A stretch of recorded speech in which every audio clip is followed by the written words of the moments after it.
ఓం శాంతి. మనం 4 రోజులుగా ఎన్నో ఆధ్యాత్మిక విషయాలు విన్నాము. ఈరోజు మనం ఈ జగన్నాటకం యొక్క సృష్టి రహస్యాలు ఏవైతే ఉన్నాయో వాటి గురించి తెలుసుకుందాం. ఎందుకంటే మనం అందరం ఈ జగన్నాటకంలో పాత్రధారులం, పరమాత్మ సూత్రధారి అని అంటాం. పాత్రధారులం అయ్యుండి ఈ జగన్నాటకం గురించి, ఈ నాటకం యొక్క సిద్ధాంతాల గురించి కూడా మనకి తెలిసి ఉండాలి. ఎక్కడైనా ఆట ఉంది అంటే దానికి రూల్స్ ఉంటాయి. మరి దీన్ని కూడా మనం ఆట అంటున్నామంటే దీంట్లో కూడా కొన్ని రూల్స్, రెగ్యులేషన్స్ ఉంటాయి. ఈ రూల్స్ ఎప్పుడైతే మనం పాటిస్తామో అప్పుడు మనం ఏ రకమైనటువంటి ఇబ్బంది లేకుండా ప్రశాంతంగా మన పార్ట్ ప్లే చేయగలుగుతాం. ఈ జీవన నాటకంలో మనందరం ప్రశాంతంగా ఉండగలుగుతాం. దానికోసం మనకి తెలిసినవే, మనం విన్నవే, కానీ కేవలం మనం అటెన్షన్ ఇవ్వం కొన్ని విషయాలు. అలాంటివి ఈరోజు మనం గమనిద్దాము. ఎలా అయితే ట్రాఫిక్లో మనం వెళ్ళేటప్పుడు వెహికల్లో వెళ్తున్నాము అనంటే ట్రాఫిక్ రూల్స్ మనకి తెలిసి ఉండాలి. ట్రాఫిక్ రూల్స్ తెలుసుకోకుండా మనం బయటకెళ్ళి ఏదైనా తప్పుగా వ్యవహరించినా లేదా మన ద్వారా ఏదైనా పొరపాటు జరిగినా అప్పుడు నాకు తెలియదండి అనంటే, నాకు రూల్స్ తెలియవు, అర్థం కాలేదు అనంటే ఎవరు మనని క్షమించరు. పొరపాటు జరిగింది అనంటే అక్కడ తప్పకుండా పనిష్మెంట్ ఉంటుంది. కావాలని చేయకున్నా కానీ అక్కడ పనిష్మెంట్ ఉంటుంది. ఎందుకంటే మనం బాధ్యతారాహిత్యంగా వ్యవహరించాం. మనకి తెలుసుకోవాల్సిన అవసరం ఉంది కానీ తెలుసుకోలేదు. అలాగే మన జీవితంలో కూడా మనం నార్మల్గా మన జీవితంలో వెళ్ళిపోతూ ఉంటాం. కొన్ని విషయాలు మనం పట్టించుకోం. అంటాం కదా, ఏమో నాకు చెయ్యాలనిపించింది చేశాను, ఏదేమైనా పర్వాలేదు, ఏదెలా ఉన్నా నాకేంటంట, నేను ఇలా చేయాలనుకున్నాను చేస్తాను, అలా మనం అనేస్తాం. ఏదేమైనా పర్వాలేదు అని చేస్తే ఆ తర్వాత ఏమైనా అవుతే దాని బాధ్యత ఎవరిది? చేసిన వాళ్ళదే కదా. కాబట్టి అలా ఏం కాకుండా మన జీవితం అనేటువంటి ఈ దారిలో, రహదారిలో ఎలాంటి యాక్సిడెంట్స్ జరగకుండా ప్రశాంతంగా మనం మన లక్ష్యం, గమ్యం చేరుకోవాలి అనంటే మనకి కొన్ని విషయాల పట్ల అటెన్షన్ ఇవ్వాల్సిన అవసరం ఉంది. ఎలా అయితే ప్రయాణంలో అనేక రకాల సైడ్ సీన్స్ వస్తాయి. ఆ సైడ్ సీన్స్ వచ్చినప్పుడు మనం వాటికి అట్రాక్ట్ అయిపోయి చాలా బాగుందని అక్కడే ఉండిపోము, ఆగిపోము. అలాగని బాగాలేనటువంటి దృశ్యాలు కనిపిస్తే వాటిని అసహ్యించుకుంటూ వాటిని చక్కదిద్దుతూ అక్కడే ఆగిపోము. చూస్తాం, మళ్ళీ నెక్స్ట్ దృశ్యం మళ్ళీ వస్తూనే ఉంటుంది. దీన్ని వదిలేసి ఆ దృశ్యం వైపుకు మళ్ళీ మన దృష్టి వెళ్తుంది. అలా మన జీవితంలో ఈ ప్రయాణంలో అనేక రకాల దృశ్యాలు కనిపిస్తాయి. ఏ దృశ్యం పైన కూడా మనం అలాగే ఇంకా ఆకర్షితమైపోయి లేదా అసహ్యించుకొని లేదా నచ్చక అలా వాటిని పట్టుకొని వేళ్లాడేది లేదు. దానివల్ల మనం మన జీవితం అనేటువంటి ఈ జగన్నాటకంలో స్ట్రక్ అయిపోతాం. ఎందుకంటే ఈ సృష్టిని కాలచక్రం అంటారు. కాలం ఎప్పుడు ఆగదు, సమయం ఎవరి కోసం ఆగదు.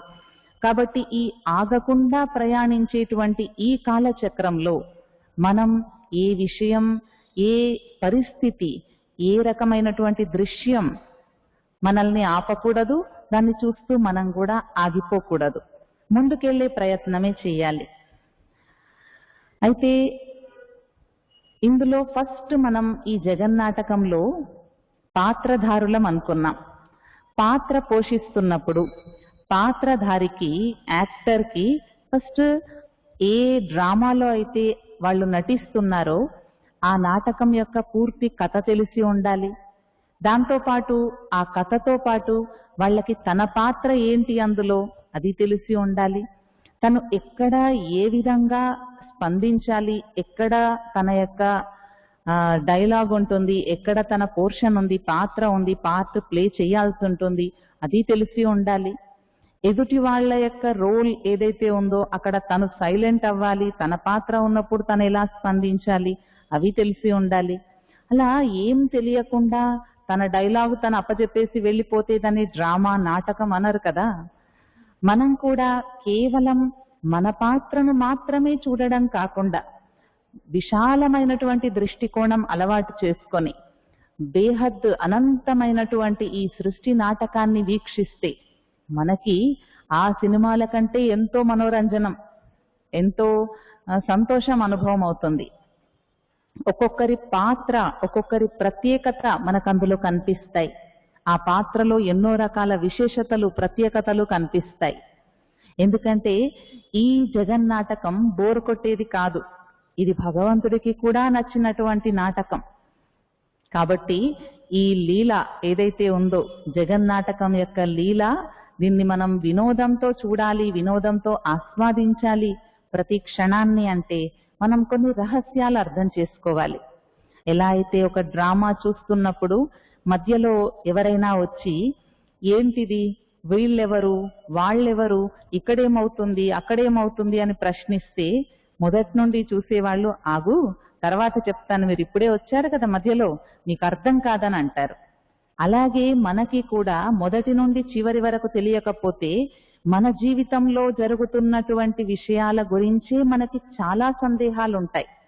ఎందుకిలా, వాళ్ళెందుకిలా, వీళ్ళెందుకిలా, నా జీవితం ఎందుకిలా, నాకే ఎందుకిలా, ఇలాంటి ప్రశ్నలన్నీ వస్తాయి. ఈ ప్రశ్నలకి సమాధానం తెలియనంత వరకు మనం ప్రసన్నంగా కాలేం, ప్రశాంతంగా ఉండలేం. మనస్సుకు అనేక రకాల ప్రశ్నలు తలెత్తినప్పుడు దానికి మనం సమాధానం ఇవ్వాల్సిన బాధ్యత మనకుంది. ఆ సమాధానం మన దగ్గర లేకపోతే తెలుసుకోవాలి, మనస్సును ప్రశాంతంగా చేసుకోవాలి. సమస్యలను తీర్చలేకపోవచ్చేమో వెంటనే, కానీ మనస్సులో ఉన్న ప్రశ్నలకు సమాధానాలైతే ఇవ్వచ్చు.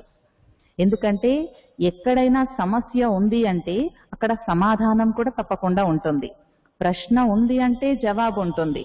ఎక్కడ తాళం కప్ప తయారవుతుందో అక్కడే అదే ఫ్యాక్టరీలోనే కీ, తాళం చెవి కూడా తయారవుతుంది. రెండు కలిసే ఉంటాయి. అలాగే మన ముందు ఏ సమస్య కనిపించినా తప్పనిసరిగా దాని సమాధానం, పరిష్కారం కూడా అక్కడే ఉంటుంది. కానీ మనం వెతికి పట్టుకోవాలి, దాని గురించి కొంత అవగాహన కూడా ఉండాలి.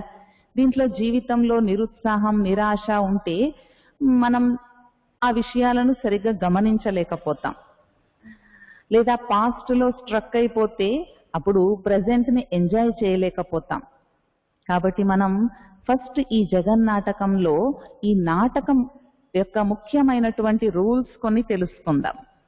ఫస్ట్ ఈ జగన్నాటకం ఏదైతే ఉందో ఇది ప్రతి సన్నివేశం, ప్రతి దృశ్యం, ప్రతి వ్యక్తి ఈ నాటకంలో అన్ని కళ్యాణకారి, అంతా మంచికే ఉన్నాయి అన్నది యాక్సెప్ట్ చేయాల్సి ఉంటుంది.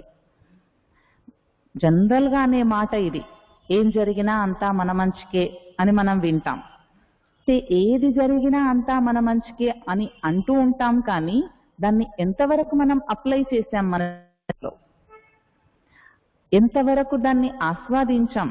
కరెక్ట్, నిజమే, మంచి జరిగినప్పుడు మాత్రమే మంచి అనుకోవడం దాన్ని యాక్సెప్టెన్స్ అంటారా? మనకి చెడు, వ్యతిరేకమైనటువంటి దృశ్యాలు మన ముందున్నా కానీ అందులో కూడా మంచి ఉంది అంటేనే పూర్తిగా ఆ విషయాన్ని మనం యాక్సెప్ట్ చేసిన వాళ్ళం అవుతాం. కాబట్టి ప్రతి దృశ్యం, ప్రతి విషయం, ప్రతి అంశం, ప్రతి వ్యక్తి, ప్రతి సన్నివేశం, ప్రతి పరిస్థితి అన్నిట్లో మంచి ఉంది. దీన్ని మనం యాక్సెప్ట్ చేయడం నేర్చుకోవాలి. మనం ఏం చేస్తాం, మన ఊహ ప్రకారం, మన అంచనాల ప్రకారం వ్యక్తులని లేదా పరిస్థితులను ఇలా ఉండాలి అని ఎక్స్పెక్ట్ చేస్తాం. ఎక్స్పెక్టేషన్ ఎక్కడైతే మనకి, అది మన అంచనాలు ఎక్కడైతే తప్పుతాయో అప్పుడు మనం చాలా హర్ట్ అవుతాం. ఇలా కాదు జరగాల్సింది అని, ఇది తప్పుగా జరిగింది అని. కానీ అక్కడ గమనించాల్సింది ఏంటి అంటే మన ఎక్స్పెక్టేషన్ ఏదైతే ఉందో ఆ అంచనాలకు భిన్నంగా జరిగిందే తప్ప జగన్నాటకంలో జరగాల్సినటువంటి సూత్రాలకు లేదా ఆ పాత్రలకు భిన్నంగా ఎవరూ పాత్ర పోషించట్లేదు. అందులో జరగాల్సింది, అందులో ఉన్నటువంటి ఏదైతే నాటకంలో దృశ్యాలు ఉండాలో అలాగే ఈ జగన్నాటకం జరుగుతుంది. కానీ మన అంచనాలకు భిన్నం అంతే. ఈ డిఫరెన్స్ మనకు అర్థం కావాలి. కాబట్టి ఫస్ట్ ఈ నాటకంలో ప్రతి దృశ్యాన్ని మనం, ప్రతి వ్యక్తిని మనం, ప్రతి ఒక్క సన్నివేశాన్ని మనం ఇది మంచి అన్నది యాక్సెప్ట్ చేయాలి. భగవద్గీత సారం ఏం చెప్పారు? ఏది జరిగినా అంతా మన మంచికే. జరిగింది మంచి, జరుగుతున్నది మంచి, జరగబోయేది ఇంకా ఇంకా మంచి. కాబట్టి మంచి ఏంటి అన్నది వెతకాలి. వజ్రాలు కూడా నేల మీద అలా కనిపించవు కదా, దానికి ఎంత తవ్వకాలు జరపాలి, దాని తర్వాత దాన్ని ఎలా తయారు చేయాలి, దాన్ని వజ్రాన్ని ఎంత సానపట్టాలి, ఎంత శ్రమ పడితే ఆ వజ్రం మన చేతికి వస్తుంది. అలాగే మనం కూడా ఊరికే చూస్తే మంచి విషయం ఇది అన్నది మనకు అర్థం కాకపోవచ్చు, దాని లోతుల్లోకి వెళ్ళలేని పక్షంలో అంత ఓపిక లేకపోతే కనీసం ఆ విషయాన్ని గుర్తుంచుకోవాలి. కనీసం ఇందులో మంచి ఉంటుంది, నాకు ఇప్పుడు అర్థం కాలేదు, తర్వాత ఎప్పటికైనా తెలుస్తుంది అనైనా కానీ గమనించుకోవాలి. మీ అందరికీ తెలిసిందే కదా, మనం చిన్నప్పటి నుండి వింటూ ఉంటాం. ఒక రాజు మంత్రి కథ వినే ఉంటారు. రాజు మంత్రి ఇద్దరు బెస్ట్ ఫ్రెండ్స్, వాళ్ళిద్దరూ వేటకెళ్తారు, ఎప్పుడు కలిసే వేటకెళ్తారు. ఆ వేటకెళ్ళినప్పుడు ఒకసారి రాజుగారి బొటన వేలు కట్ అయిపోతుంది. రాజు మంత్రి దగ్గరికి వచ్చి, మంత్రి గారు నా వేలు కట్ అయిపోయింది అని గాబరా పడుతూ చెప్తే, మంత్రి ఆ రాజుని చూసి ఇంత గాబరా పడుతున్నాడు అనేసి, ఏం కాదు రాజా, అంతా మన మంచికెళ్ళింది, ఏం గాబరా పడకండి అంటాడు. కానీ రాజుకు ఆయన ఓదార్పు నచ్చదు. అంతా మన మంచికి అంటే నా వేలు కట్ అవుతే మంచిగైంది అంటాడా, మంచి అంటాడా అని లోపల ఆయనకు రోషం, కోపం వచ్చేస్తుంది. వెళ్ళగానే ఇంకా రాజమహల్ కి ఆ మంత్రిని ఆయన రాజుగారిని అవమానించాడు అన్న ఉద్దేశంతో పనిష్మెంట్ ఇస్తాడు, జైలుకి పంపిస్తాడు. ఆ మంత్రి జైలుకి వెళ్తూ కూడా మళ్ళీ అదే మాట అంటాడు, రాజా ఏది జరిగినా అంతా మన మంచికే అని. ఏంటి మంత్రి ఈరోజు ఇలా మంచి అంటున్నాడు ఏంటి అనుకుంటాడు, అర్థం కాదు. తర్వాత కొద్ది రోజులకి రాజుగారి వేలి గాయం మానిపోతుంది. ఆ తర్వాత ఆయనకి వేట అంటే చాలా ఇష్టం కాబట్టి కంపెనీ కూడా మంత్రిదే ఉండాలి, ఇంకెవరు అక్కర్లేదు. మంత్రి లేడు కాబట్టి ఒంటరిగా అయినా వేటకెళ్ళాలనుకుంటాడు. వేటకెళ్తే అక్కడ ఎవరో పోయేవాళ్ళు ఆయనను గుర్తుపట్టక, మా దేవతది ఈరోజు పెద్ద పూజ ఉంది అనేసి ఆ రాజును పట్టుకొని బంధించి దేవతకి బలిస్తామంటారు. ఆ రాజు చెప్తూ ఉంటాడు, నేను ఎవరినో తెలుసుకోండి అని. వినరు. లాస్ట్ కి పూజారి వచ్చి ఆయనను చూసి మొత్తం చెక్ చేస్తాడు బాడీని. చూసేసరికి ఆ వేలు కట్ అయిపోయి ఉంటుందన్నమాట. అందుకని ఇంకా ఆల్రెడీ కట్ అయిపోయిన దాన్ని మళ్ళీ దేవతకి బలిస్తే కోపం వచ్చేస్తుందని వదిలేస్తారు. అప్పుడు వెంటనే ఎవరు గుర్తొస్తారు? ఆ రాజుకి మంత్రి గుర్తొస్తాడు. ముందు ఆ ప్రాణాలు అరచేతిలో పెట్టుకొని అప్పటిదాకా ఉన్న వ్యక్తి ఇంకా వెంటనే బయటపడేసి ఆ తర్వాత రాజమహల్కి వచ్చేస్తాడు. నిజంగా మంత్రి గుర్తొస్తాడు, ఈ వేలు కట్టయింది మంచి అన్నాడు, మంచి జరిగింది నా జీవితంలో, అనవసరంగా జైల్లో పెట్టాను అనేసి ఆయన దగ్గరికి వెళ్ళి క్షమాపణ అడిగి ఆయనకి మళ్ళీ సన్మానం చేసి మళ్ళీ సగౌరవంగా బయటికి తీసుకొచ్చి ఆయన పదవి ఆయనకిచ్చి సన్మానించి ఆయన ఊరేగింపు చేసి చాలా గొప్పగా ఆయనకి అందరి ముందు ఇంకా ప్రశంసిస్తాడు, చాలా మంచిగా ఆయనను సత్కరిస్తాడు. కానీ ఆయన మనసులో ఒక డౌట్ ఉంటదన్నమాట. అదేంటంటే, మంత్రి గారు మీరేమన్నారు, నా వేలు కట్ అయింది మంచి జరిగింది, కానీ మీరు జైలుకి వెళ్తూ కూడా అదే మాట అన్నారు కదా, అంతా మంచికి అని. మరి మీకేం మంచి జరిగింది? నాకింత మేలు చేసి మంచి మాట చెప్పి మీరు అనవసరంగా జైల్లో పనిష్మెంట్ పొందారు కదా అని అంటే ఏం చెప్తాడు మంత్రి? ఆన్సర్ వచ్చేసింది కదా మనసుల్లో. ఏం చెప్తాడు? మంత్రికి ఏం మంచి జరిగి ఉంటుంది? మీరు చెప్పలేకపోయినా కానీ మీ అందరూ ఆల్రెడీ మనసులో ఆన్సర్ వచ్చేసే ఉంటుంది. ఎందుకంటే మనది ఫస్ట్ అయితే కథ తెలియని వాళ్ళకు వచ్చే ఆన్సర్ ఏంటి అంటే రాజుగారికి ప్రశంసలు లేదా సన్మానాలు, గుర్తింపు, గౌరవం ఇవన్నీ దొరికాయని. కానీ దీని వెనక అసలు ఆన్సర్ దాగి ఉంది. అదేంటి? మంత్రి అంటాడు, రాజా నిజంగా మీరు నన్ను రక్షించారు, నాకు మంచి చేశారు. ఏం మంచి చేశారు?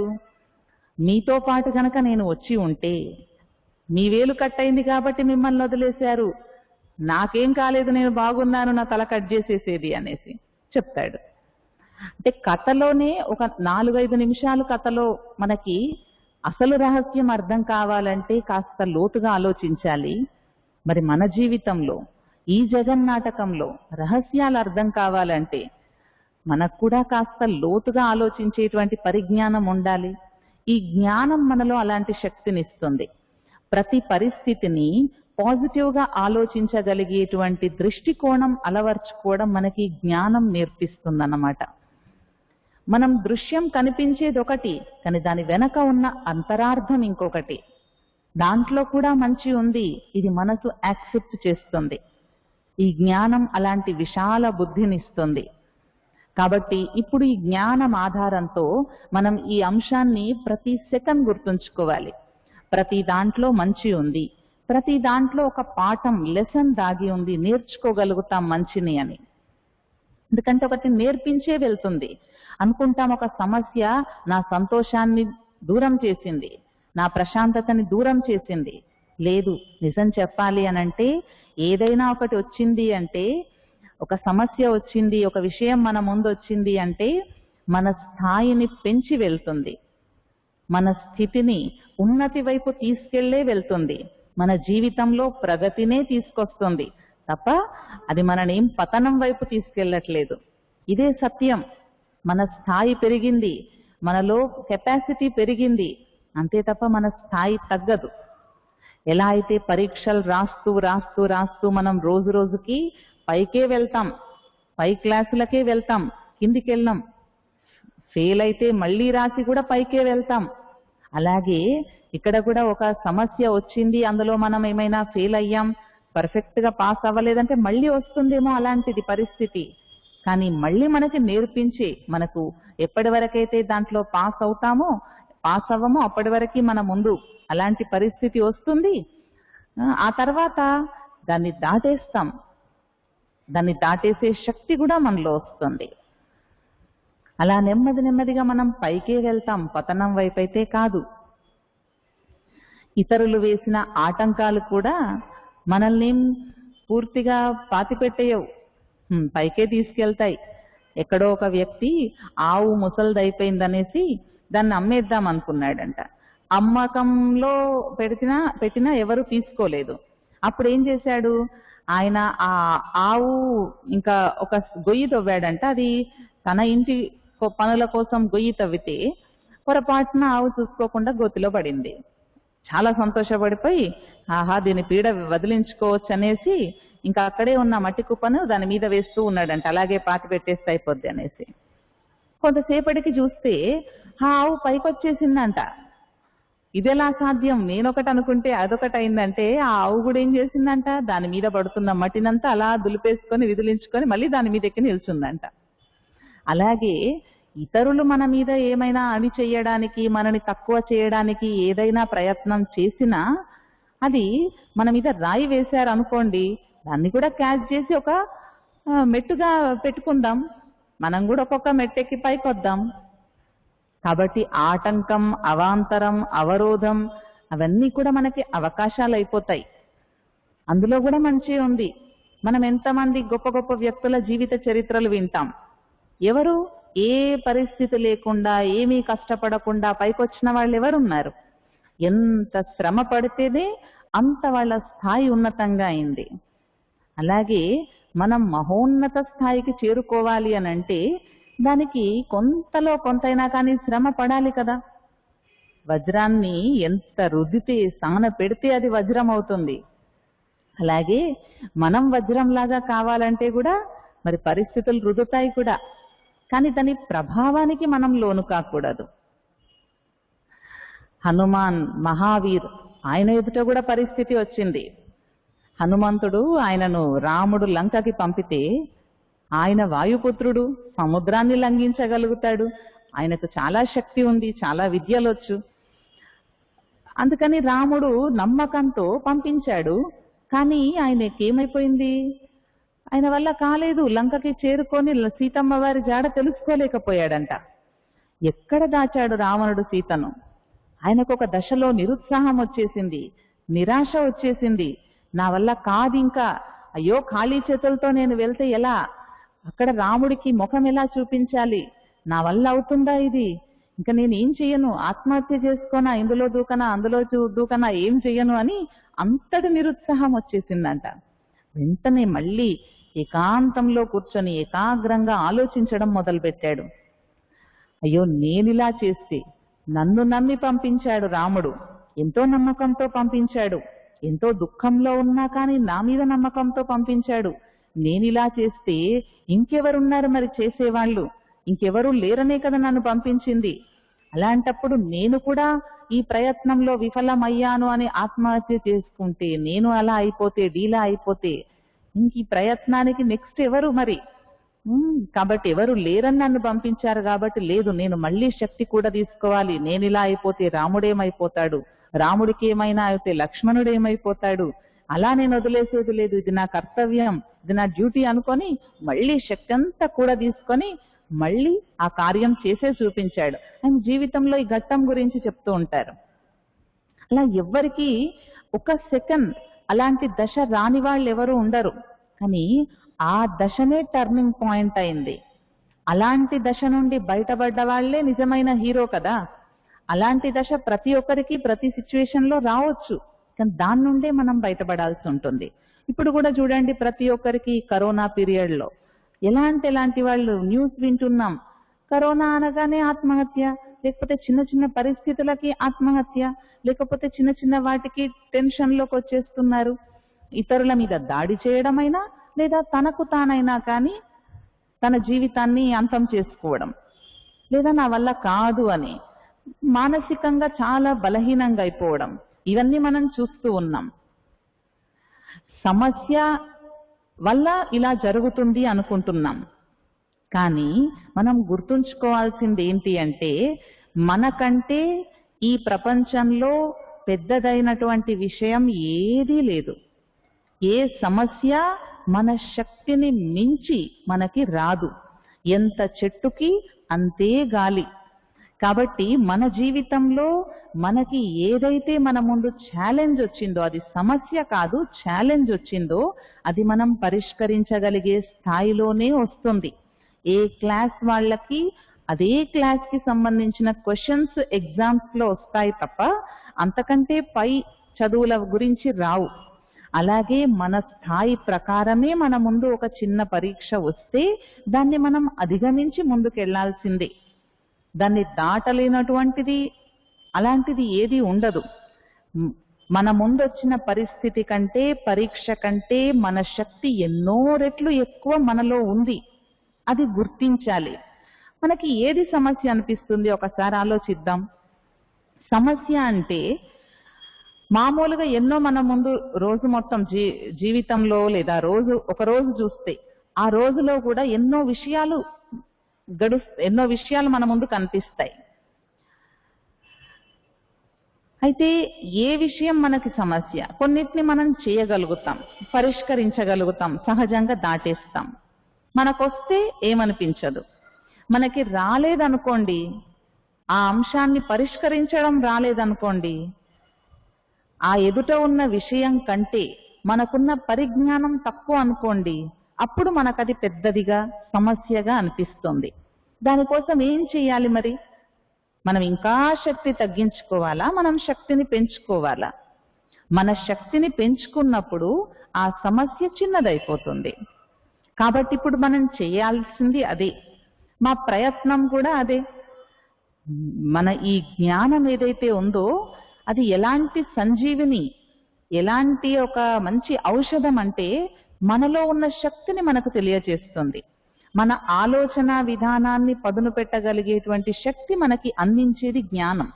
ఎందుకంటే ఈ మనస్సుతో అనేక రకాల ఆలోచనలు చేస్తాం. ఈ మనస్సుకి పాజిటివ్ గా ఆలోచించడం వచ్చు, నెగటివ్ గా వచ్చు. నెగటివ్ లో కూరుకుపోయినటువంటి మనస్సుని పాజిటివ్ వైపు మళ్లించడం నేర్చుకుంటే చాలు, మన శక్తికి పదును పెట్టినట్టే. కాబట్టి కేవలం ఒక ఒరలో ఒక కత్తి మాత్రమే ఇముడుతుంది, రెండు కాదు. అలాగే ఒక సమయంలో ఒక సంకల్పం చేయగలుగుతాం, రెండు మూడు ఒకేసారి చేయలేం.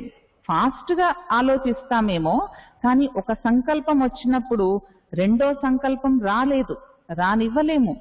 అలాగే ఒక పాజిటివ్ థాట్ మన మనసులో క్రియేట్ అయింది అంటే ఆ క్షణం నెగటివ్ థాట్ ని మనం కట్ చేసినట్టే. దాన్ని కట్ చేసే ప్రయత్నం అక్కర్లేదు. ఎలా అయితే చీకటిని పారద్రోలాలని ప్రయత్నం చేయడం వ్యర్థం. చిన్న దీపం వెలిగిస్తే చాలు, చీకటి ఆటోమేటిక్ గా పోతుంది. అందుకే జ్ఞాన దీపం అంటారు. ఈ జ్ఞాన దీపాన్ని మన జీవితంలో వెలిగిస్తే ఆటోమేటిక్ గా మన జీవితంలో ఉన్న అజ్ఞాన అంధకారం తొలగిపోతుంది. ఈ జ్ఞానాన్ని మనం వెలిగించడం నేర్చుకోవాలి, అజ్ఞానాన్ని తరిమేయడం కాదు. ఈ జ్ఞానం వెలిగించడం, ఎంతైతే మనం తెలుసుకోగలుగుతామో, ఎంతైతే మనం దాన్ని రిపీట్ చేయగలుగుతామో అంత మన శక్తి సామర్థ్యం పెరుగుతూ ఉంటుంది. కాబట్టి ఇది మనకు ఒక నియమం, అలాగే మనకు ఒక జ్ఞానం ఔషధం కూడా, అలాగే ఇదొక సృష్టి సిద్ధాంతం కూడా. ప్రతి దాంట్లో ఉన్నటువంటి మంచి మనం వెతికి తీయడం నేర్చుకోవాలి. మనలో, మన ఇంట్లో వాళ్ళల్లో, మన చుట్టూ ఉన్న వాళ్ళల్లో ఏదో ఒక మంచి ఉంటుంది. దాన్ని వెతికి తీయడం మనకి రావాలి. చాలా మంది ఉన్నారు వేస్ట్ ని బెస్ట్ చేసేవాళ్ళు. కాబట్టి మనం కూడా ఇది వేస్ట్, ఇది వేస్ట్, ఇది వేస్ట్ అని అనుకుంటున్నాం కదా. అలా వేస్ట్ ని బెస్ట్ గా చేయడం మనకెందుకు రాదు? ఈ ప్రపంచంలో పనికిరాందంటూ ఏదీ లేదని సైంటిస్టులు ప్రూవ్ చేస్తున్నారు. అలాంటిది పరమాత్మ సృష్టిలో స్వయంగా భగవంతుడే చెప్తున్నాడు, ప్రతి వ్యక్తి ఒక ప్రత్యేకమైన పాత్రధారి, ఒక విశిష్టమైన పాత్రధారి, యునిక్ రోల్ మనందరిది కూడా. ఎందుకంటే సెకండ్ సిద్ధాంతం ఇదే. ఈ జగన్నాటకంలో ప్రతి ఒక్కరి పాత్ర విభిన్నమైనది, ప్రత్యేకమైనది. కాబట్టి నో కంపారిజన్. ఇందులో మనం కంపేర్ చేసే అవసరమే లేదు. ఒకరితో ఒకరిని కంపేర్ చేయొద్దు, మనతో ఇంకొకరిని కంపేర్ చేయొద్దు, మనము ఇంకొకరితో కంపేర్ చేసుకోవాల్సిన అవసరం అసలు లేనే లేదు. ఎందుకంటే కంపారిజన్ అనేది మన జీవితంలో మన స్థాయిని తగ్గిస్తుంది. మరి కంపేర్ చేసుకోకపోతే ఈ కాంపిటీషన్, ప్రపంచమే ఒక పోటీ ప్రపంచం అయిపోయింది కదా. ఈ కాంపిటీషన్ ఎలా తట్టుకుంటాం? ఆ కాంపిటీషనే లేకపోతే ఉన్నతి, ప్రగతి ఎలా ఉంటుంది? అంటే హెల్దీ కాంపిటీషన్ ఉండాలి. తనతో తను పోటీ పడాలి.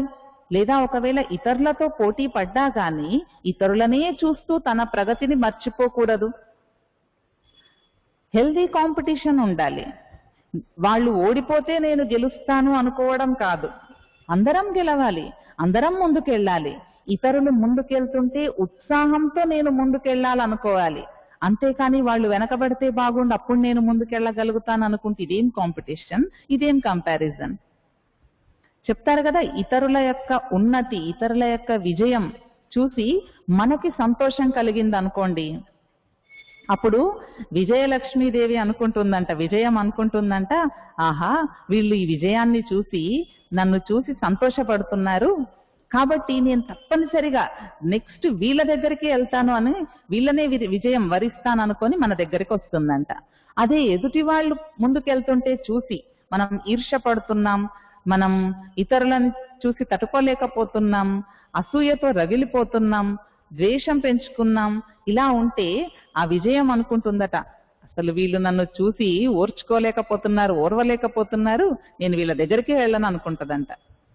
కాబట్టి ఇతరుల విజయంలో మన విజయం కూడా ఉంది. ఎప్పుడు? దాన్ని చూసి మనం సంతోషపడినప్పుడు. ఇతరులు ముందుకెళ్తే చూసి సంతోషపడాలి. ఈ రోజుల్లో ఎలా ఉంది?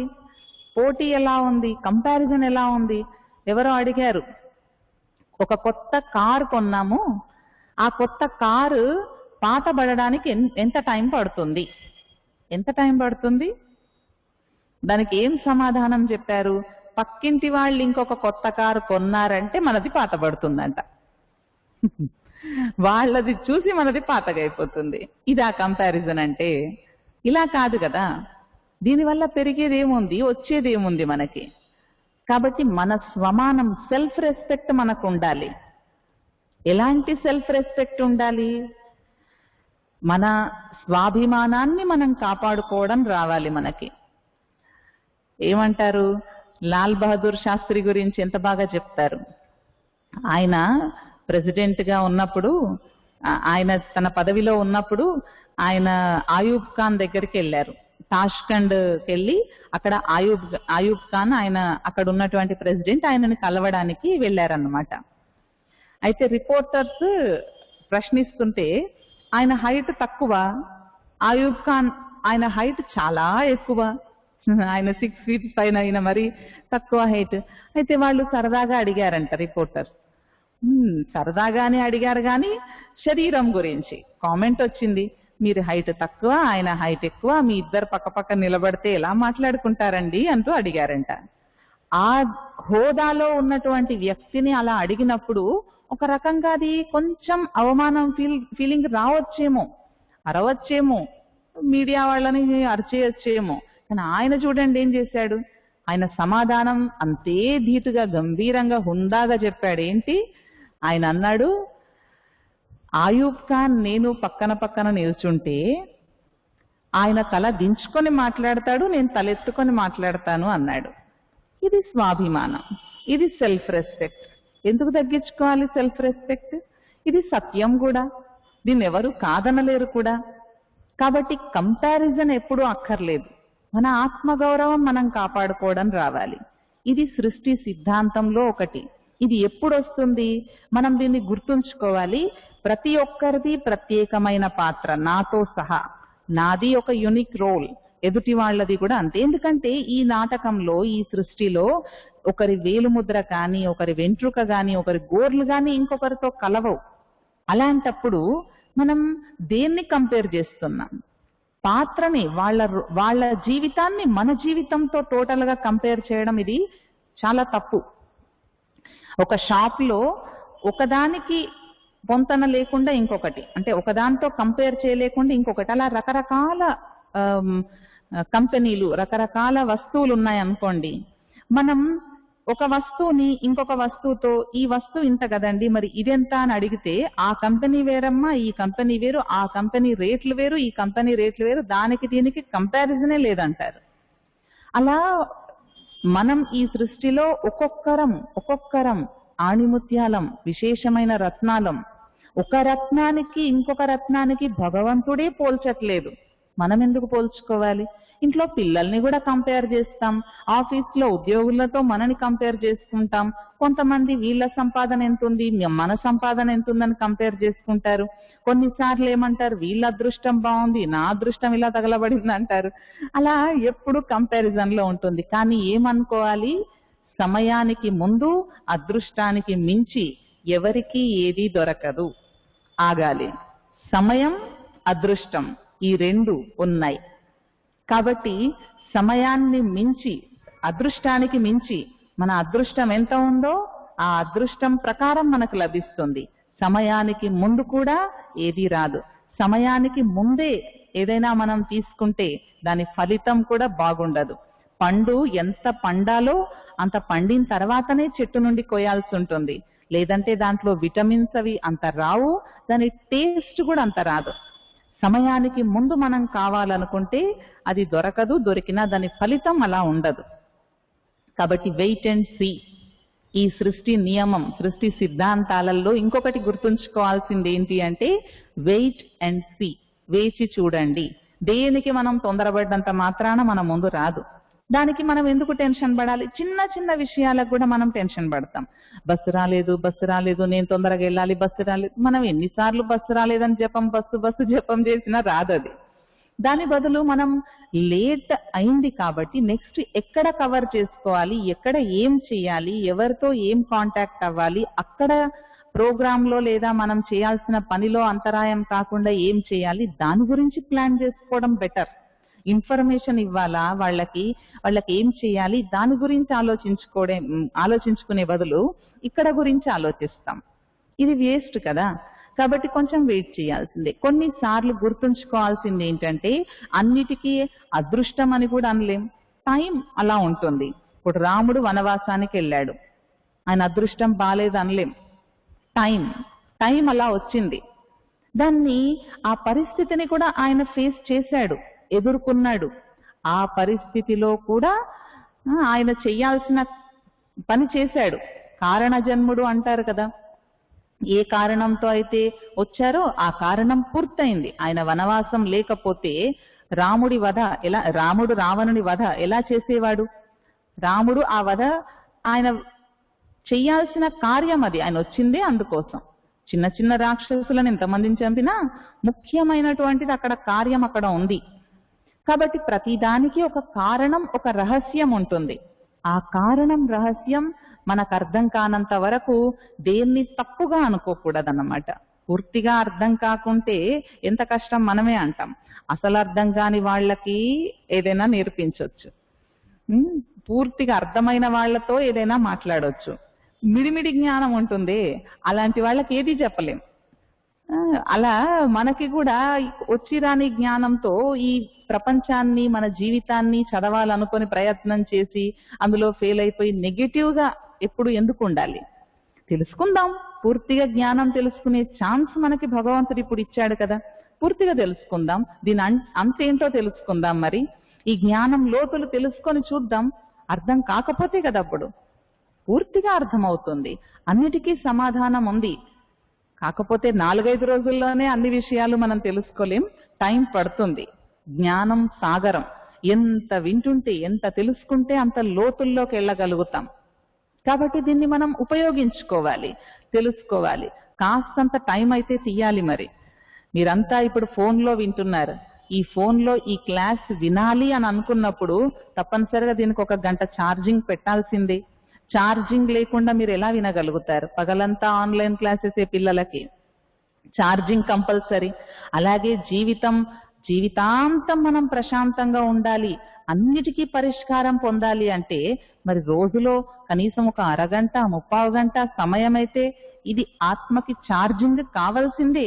ఇది కాకుండా అది రావాలి అని అంటే కుదరదు. కాబట్టి ఇది కంపల్సరీ అన్నమాట. ఇది కంపల్సరీ, ఇది చేస్తేనే అది ఉంటుంది. ఈ సృష్టి సిద్ధాంతం. ఇంకొకటి ఏంటి? వెయిట్ అండ్ సీ, కాస్త వేచి చూడాలి.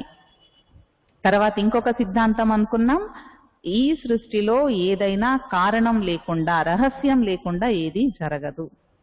ఇంకొక సిద్ధాంతం ఏంటి అంటే, మన మనస్సులో రకరకాలుగా ప్రశ్నలు ఉంటాయి.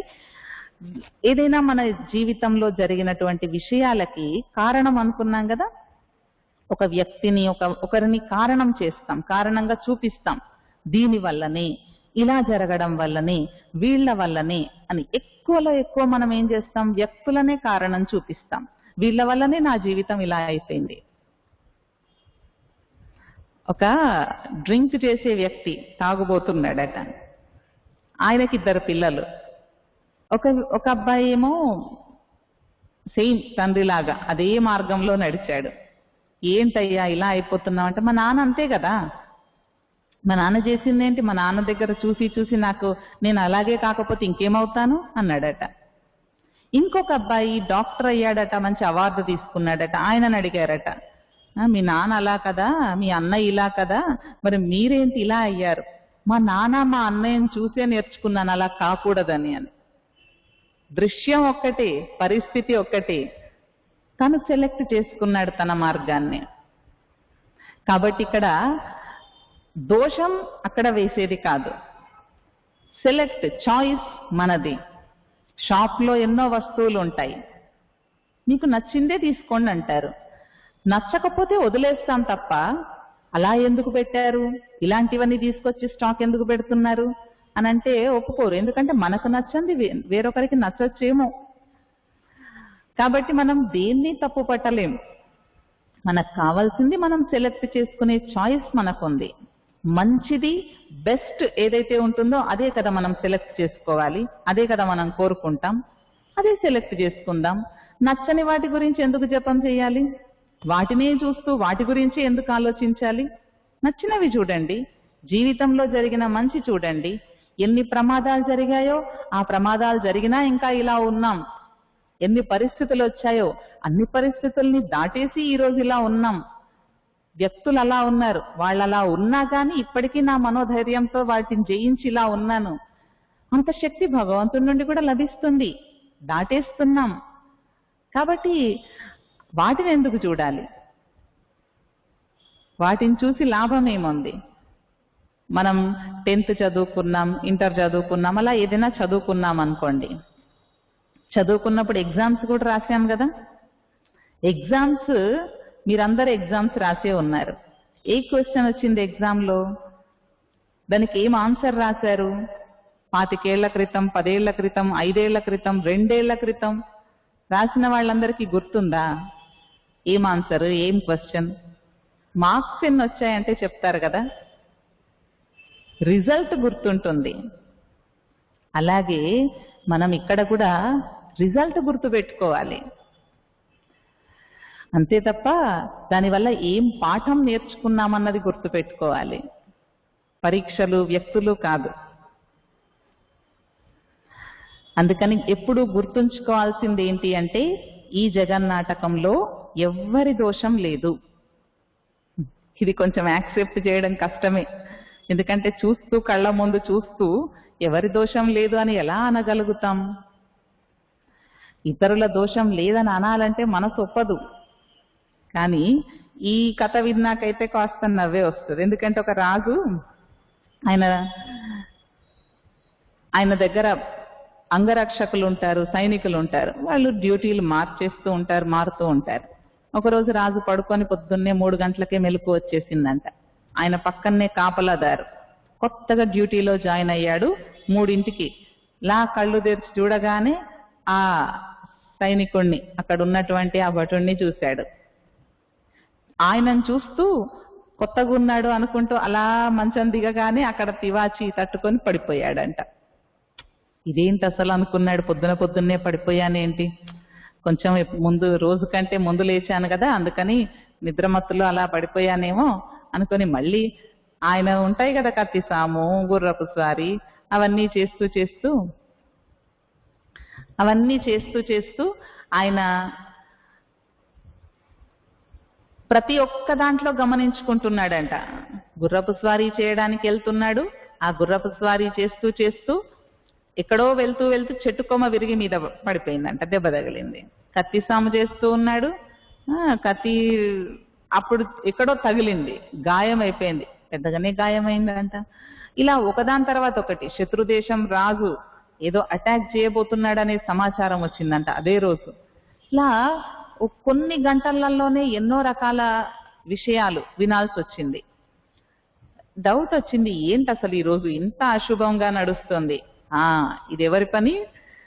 పొద్దున్న లేవగానే ఆ సైనికుడి ముఖం చూశానా, చూడండి నాకు ఏ రోజన్నా ఇలా అయిందా, ఇన్ని రకాలుగా జరిగిందా? ఇదంతటికి కారణం ఆయన ముఖం చూడడం వల్లనే. వెంటనే ఉరిశిక్ష, ఇంకా రాజు చెప్పిన తర్వాత ఏముంది, అమలు చేయడానికి తీసుకెళ్తున్నారు. కానీ లాస్ట్కి ఉరిశిక్ష తీసే వాళ్ళకు కూడా ఒక ఛాన్స్ ఇస్తారు కదా, మీ చివరి కోరిక ఏంటి అని. అప్పుడు ఆ వ్యక్తిని అడిగితే ఆ వ్యక్తి, నా చివరి కోరిక రాజును కలవాలి, ఒకసారి మాట్లాడాలి. రాజు వచ్చాడు, మళ్ళీ ముఖం చూడాలా అనుకుంటూ. అయితే రాజు, నాకు ఒక చిన్న ప్రశ్న ఉందండి అని రాజుని అడిగాడంట ఆయన. ఒక చిన్న డౌట్ ఏంటంటే, రాజా మీరు నన్ను ఈరోజు పొద్దున్నే చూశారు, దానివల్ల మీకు ఇన్ని నష్టాలు జరిగాయి. మరి నేను ఈరోజు నిజం చెప్తున్నానండి, ప్రొద్దున లేవగానే నేను కూడా మిమ్మల్నే చూశాను. మీకైతే దెబ్బలతో ఆగిపోయింది, కానీ నాకేమో ప్రాణాలకే ముప్పు వచ్చింది. ఇంతకీ దోషం ఎవరిది? రాజుకి సిగ్గేసింది. ఆయన వెంటనే వదిలేశాడంట, శిక్ష మాఫీ చేశాడు. అలా మనం ఇతరులను ఇలా ఒక వేలుతో చూపిస్తే మిగిలిన వేళ్ళన్నీ మనల్ని చూపిస్తాయని అంటాం కదా. కాబట్టి దోషం ఇతరుల వైపు వేసే ముందు కాస్త ఆలోచించుకోవాల్సిందే. కాబట్టి ఎవరి దోషం లేదు అనుకుంటే, క్షమిస్తే మన మనసు తేలికైపోతుంది. అందరూ నిర్దోషులే. ఏ రకంగా నిర్దోషులు? ఎందుకంటే ఇప్పుడు ఒక నాటకం వేస్తున్నాం, రామాయణం వేశారనుకోండి, నాటకంలో అందులో రాముడి పాత్ర, రావణుడి పాత్ర 2 ఉంటాయి. రావణుడి పాత్ర వేసినటువంటి వాళ్లను మనం అసహ్యించుకోం, రాముడి పాత్ర వేసిన వాళ్ళ ఫోటో పెట్టుకొని పూజించము కూడా. పాత్ర పోషిస్తున్నారు వాళ్ళంతే, వాళ్ళు పాత్రధారులు. అలాగే ఈ సృష్టి జగన్నాటకం, ఇందులో మనం పాత్రధారులం, ప్రతి ఒక్కరూ పాత్రధారి. ఒరిజినల్ గా అందరూ మంచి గుణాలు ఉన్నటువంటి వాళ్ళే ఈ జగన్నాటకంలో పాత్రధారులు. కాబట్టి ఇందులో నాటకంలో ఉన్నట్టు నటిస్తున్నారు. రసవత్తరంగా నాటకం ఉండాలి అంటే అన్ని రకాల పాత్రలు, అన్ని సన్నివేశాలు, అన్ని రకాల దృశ్యాలు, హావభావాలు, అన్ని రోల్స్ ఉండాల్సిందే. జోకర్లు ఉండాలి, విలన్లు ఉండాలి, లేకపోతే అందులో కొంచెం ఏవేవో ఉంటాయి, దాన్ని జయించాలి, ముందుకెళ్ళాలి, అప్పుడే కదా హీరో గొప్పతనం తెలిసేది అని అంటారు కదా. అలా అన్నీ ఉంటాయి. ఏం లేకుండా ఊరికే కూర్చున్నాం, ఖాళీగా తిన్నాం పడుకున్నాం, తిన్నాం పడుకున్నాం అంటే అది నాటకం కాదు కదా. అన్ని మలుపులు ఉంటాయి. కాబట్టి ఇది ఈ జగన్నాటకంలో కూడా పాత్రధారులంతా ఎవరి పాత్ర వాళ్ళు చాలా బాగా ప్లే చేస్తున్నారు అంతే. ఎవరి తప్పు లేదు, వాళ్ళ పాత్ర అది అంతే. తప్పు చెయ్యమని కాదు ఇక్కడ అనేది, తప్పు చేయడం రైట్ అని కూడా కాదు, పాత్ర అది అంతే అని అనుకోవడం వల్ల దాంతో మనస్సులో వ్యక్తిగతంగా ఎవరి మీద ఈర్ష, ద్వేషం, కోపం, కక్ష, ప్రతీకార భావన ఇవన్నీ రావు. ఎందుకంటే పాత్ర కాబట్టి. ఇవన్నీ మన మనస్సుకు రకరకాల ప్రశ్నలకి సమాధానాలు. ఇది తెలిసినా మళ్ళీ మనస్సు అటే వెళ్ళొచ్చు. అందుకని ఏం చెయ్యాలి? పదే పదే పదే పదే మనసుకి రోజు ఈ పాఠం గుర్తు చేయించాలి. రోజు ప్రతి దాంట్లో మంచి ఉంది, ఏం జరిగినా అంతా మన మంచికే, జరిగేది మంచి, జరుగుతున్నది మంచి, జరగబోయేది ఇంకా మంచి. తర్వాత ప్రతి ఒక్కరి పాత్ర విశేషమైన పాత్ర, ప్రత్యేకమైన పాత్ర. ప్రతి సన్నివేశంలో ఒక కారణం ఉంది, రహస్యం ఉంది, వేచి చూడాలి. అదృష్టానికి మించి సమయానికి ముందు దొరకదు, కాబట్టి వేచి చూడాలి. మనకి ప్రతిదీ ఒక గుణపాఠం నేర్పించడానికి ఇవ్వడానికి వస్తుంది, మన నుండి ఏది తీసుకెళ్లడానికి కాదు. ఏ సమస్య, పరిస్థితి, దృశ్యం వచ్చినా నేను ఏ దృశ్యాన్ని చూస్తూ ఆగిపోకూడదు. ఎక్కడ ఏది చూస్తూ కూడా ఎక్కువగా ఆలోచిస్తూ అక్కడ ఆగిపోయేది లేదు. ప్రయాణంలో ముందుకెళ్ళిపోతూనే ఉండాలి. ఎవరి దోషం లేదు, అందరూ పాత్రధారులే ఇందులో. ఇలా మనకి మనం ఈ పాఠాన్ని పదే పదే నేర్పించుకోవాలి. అప్పుడు కానీ సమయానికి అది గుర్తొస్తుంది, లేకపోతే సమయానికి మళ్ళీ మర్చిపోతాం. ఆ తర్వాత గుర్తొస్తుంది, కరెక్టే అని ఎప్పటికో మళ్ళీ గుర్తు తెచ్చుకుంటాం అన్నమాట. ఆ సమయంలో కరెక్ట్గా స్పందించలేకపోతాం. కాబట్టి ఈ సిద్ధాంతాలన్నీ మనకి గుర్తుంటే మనం మన జీవితంలో ప్రశాంతంగా ముందుకెళ్తాం. ఇంకా చాలా విషయాలు ఉన్నాయి. ఈ జ్ఞానం ఇది అయిపోయేది కాదు, ఇది అనంతమైన సాగరం. మనమైతే 5 రోజుల పీరియడ్ అని అనుకున్నాము. నిజంగా చెప్పాలంటే జ్ఞానం ముగియలేదు. ఇంట్రొడక్షన్ క్లాసెస్ అయితే అయిపోయాయని చెప్పొచ్చేమో. ఇంకా కొంత ఉంది, ఇంకా ఇది కంటిన్యూ చెయ్యాలి, మాకు వినాలని ఉంది, ఈ జ్ఞానం లోతుల్లోకి వెళ్ళాలని ఉంది, తెలుసుకోవాలని ఉంది అన్నవాళ్ళు మీరు మెసేజ్ పెట్టారనుకోండి, ఇప్పుడు ఎస్ మాకు కావాలి అని ఎవరైనా మెసేజ్ పెడితే మాకు మీకు ఎంత ఇష్టం ఉంది, ఆసక్తి ఉంది అన్నది తెలుస్తుంది. దాని ద్వారా మనం నెక్స్ట్ ఇంకా కొద్ది రోజులు కంటిన్యూ చేయొచ్చు, ఇంకా 5 days కంటిన్యూ చేయొచ్చు. కాబట్టి మీరు మెసేజ్ పెడితే ఈ కాన్ఫరెన్స్ కాల్లో మెసేజ్ పెట్టచ్చు.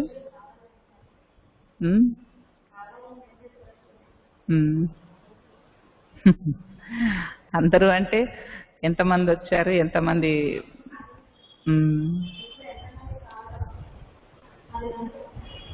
ఒక 10 మెసేజ్లు అయితే వచ్చాయి, కావాలి వింటాము అనేవాళ్ళు.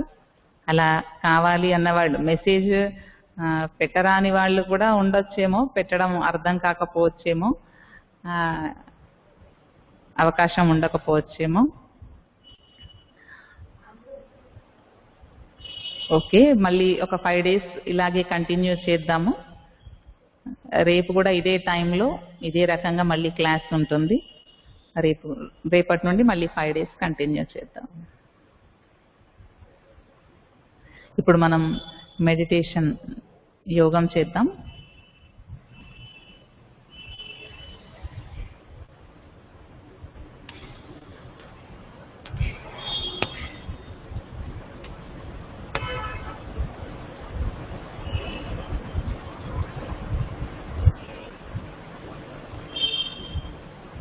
ఓం శాంతి.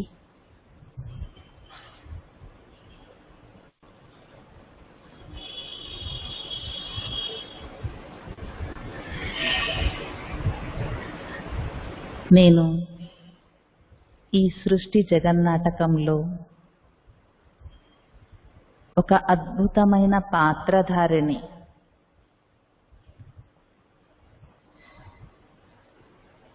ఈ విశాల రంగస్థలంలో ఈ శరీరం అనే వస్త్రాన్ని ధరించి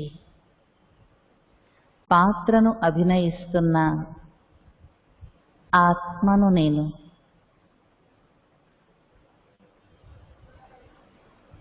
నేను ఆత్మ. ఈ శరీరానికి యజమానిని.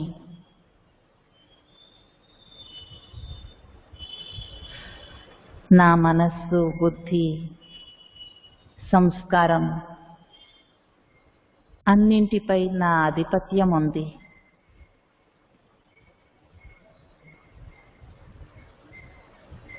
నేను ఆత్మ.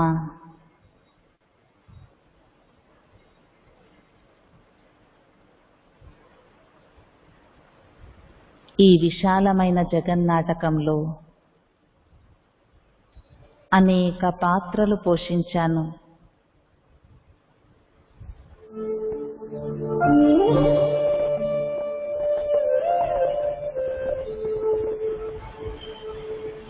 నేను వేరు, నా పాత్ర వేరు.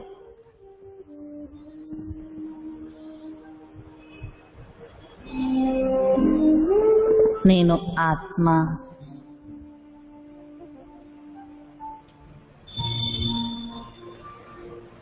ఈ శరీరం ఆధారంతో నా పాత్రను సక్రమంగా పోషిస్తున్నాను.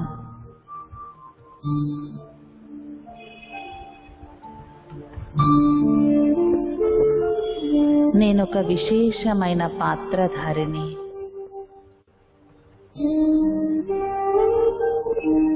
పరమాత్మ ద్వారా ఎన్నుకోబడిన అమూల్య రత్నాన్ని.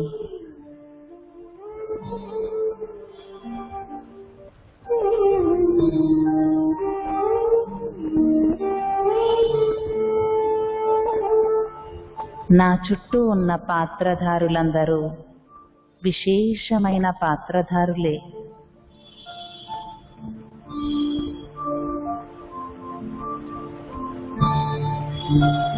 ఈ జగన్నాటకం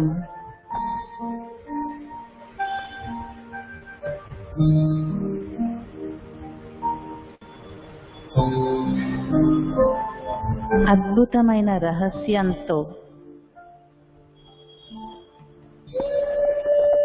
ఎన్నో పాఠాలు నేర్పిస్తూ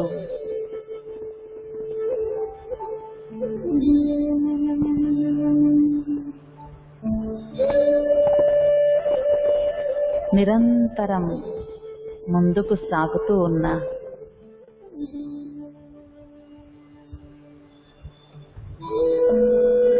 విశాలమైన నాటకమిది.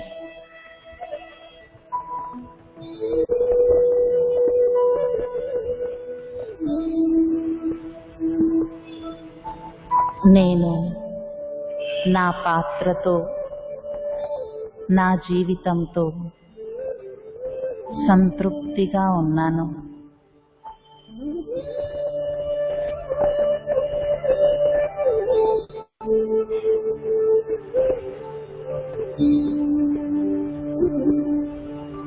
ఇందులో ఉన్న ప్రతి దృశ్యం, ప్రతి సన్నివేశం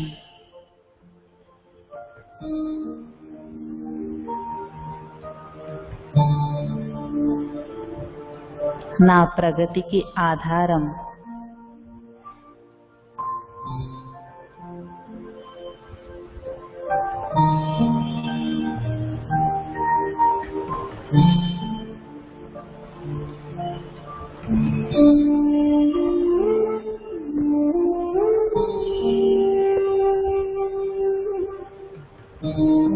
నాకు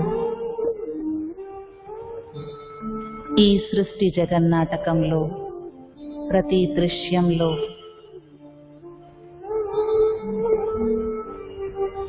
కళ్యాణమే కనిపిస్తుంది. ఏది జరుగుతున్నా ఏది చూస్తున్నా, ఎవరిని చూస్తున్నా, ప్రతి దానిలో ఒక కారణం, రహస్యం దాగి ఉంది.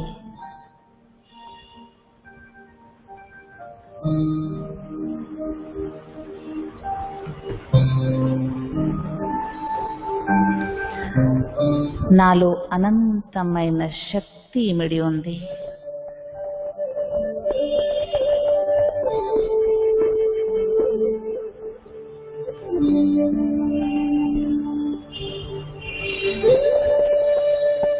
ఏ సమస్యనైనా పరిష్కరించగలిగే సామర్థ్యం పరమాత్మ నాలో నింపారు.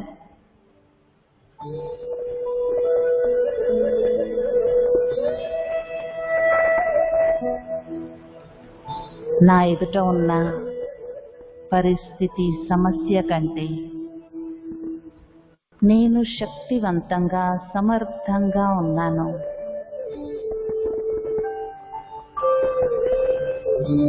నా తండ్రి సదాశివుడు సర్వశక్తివంతుడు, పరం జ్యోతి. నేను అతడి సంతానం. శక్తిశాలి ఆత్మను.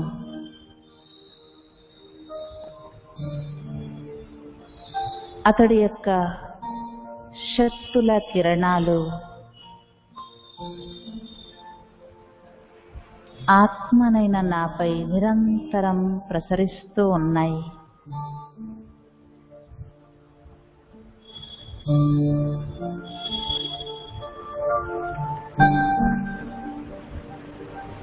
శక్తుల ప్రవాహం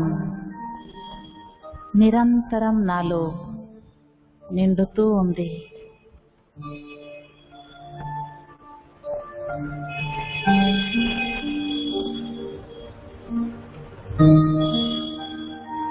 నేను ఈ జగన్నాటకంలో నటిస్తూ కూడా దీనికి భిన్నంగా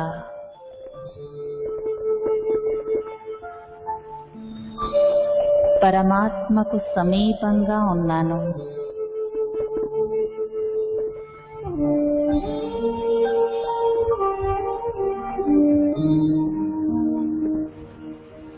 నా మనస్సు పరమాత్మ యొక్క స్వరూపం, పరమాత్మ యొక్క జ్ఞానం వైపు, అతడి గుణాల వైపు ఆకర్షితమవుతూ ఉంది.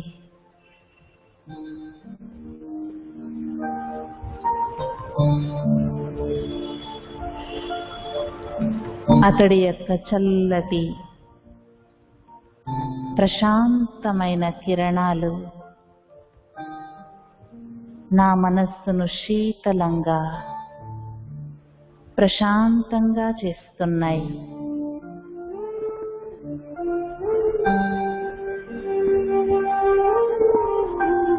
నా సంకల్పాల అలజడి శాంతించింది.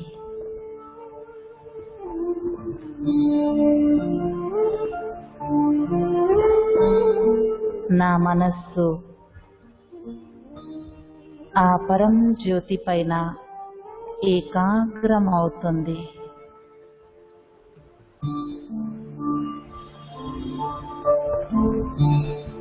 ఎంత దివ్యమైన స్వరూపం!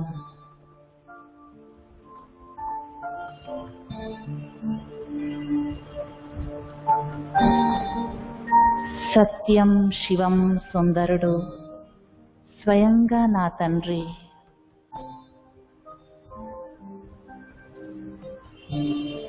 అతడి యొక్క ప్రేమ కిరణాలు నేను ఆస్వాదిస్తూ ఉన్నాను. నా మనస్సు పరమాత్మ ప్రేమలో లీనమైంది.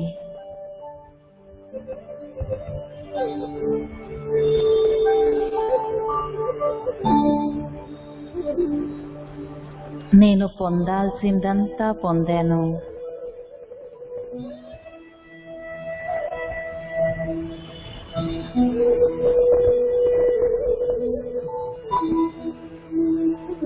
పరమాత్మలోనే సర్వస్వం, సర్వ సుఖాలు అనుభవం చేస్తున్నాను.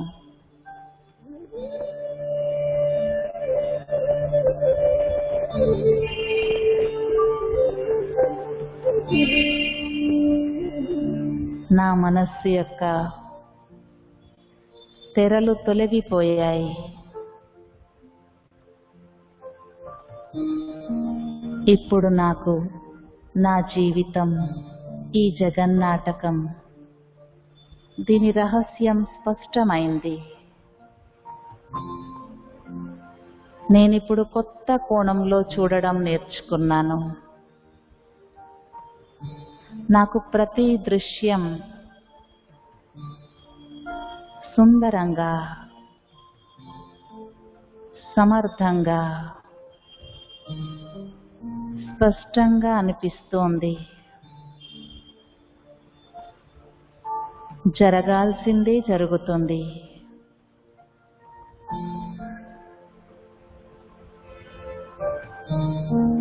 జరిగేది సత్యం.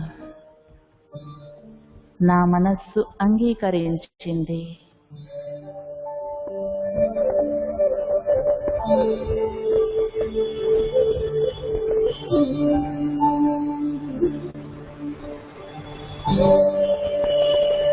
నా పాత్రతో నేను పూర్తి సంతృప్తిగా ఉన్నాను.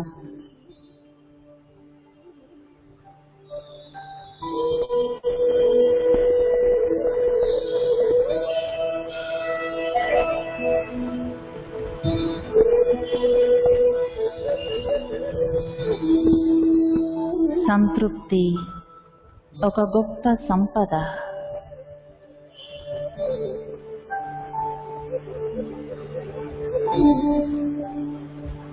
ఇలాంటి సంపద పరమాత్మ నుండి పొంది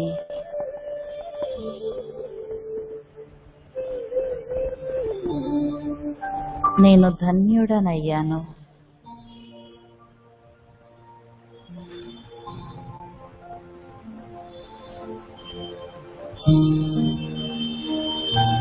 నేను మనస్ఫూర్తిగా పరమాత్మకి ధన్యవాదాలు తెలియచేస్తున్నాను.